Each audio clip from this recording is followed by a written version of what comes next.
Sabad ay nakuhan man di ay. Ay, naku, mauli na ko, maambak na ko guys. Kasi nga na si Lidwin. Wow, magutoy kaduwa na ako. Si Lidwin. Punanog NA na. Lidwin ah. Kung gutoy akong kaduwa, God. May meeting man di ay. Ambak na ko basig na na.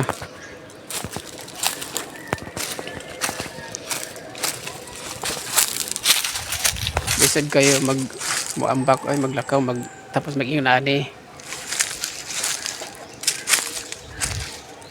Di ta kakuan. Kaya maglugsog man mura taog makuan ba, maumod. Lisod yun yung content creator ta. So daling pagkakuan content creator kay di ka mahimutang maghuna-huna magigug kung sa imong kung saan na po imong i-upload sa Facebook. Sama ani ron.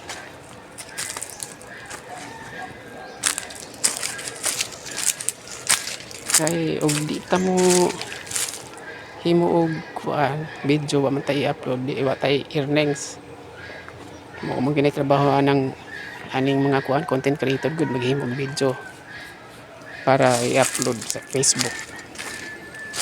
Kay mo man ay anha man ta pagka-earning sa Facebook ay sa video nato himuon.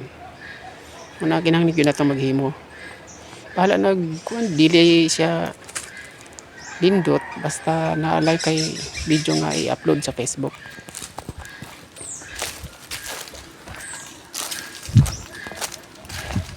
Pero anak ko sabay papilay mahimo di mo sayaw. Nya ang kanang video na ko sa sayaw.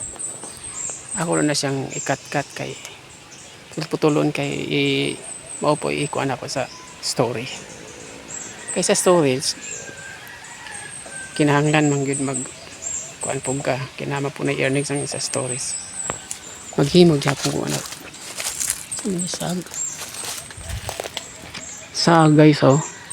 Napaka ni itlog at natanawon. At tanaw na itong may itlog ba? Awa na. Gipiso na.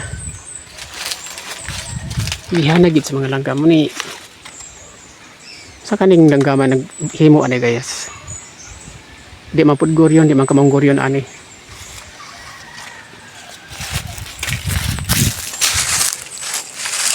Bye-bye.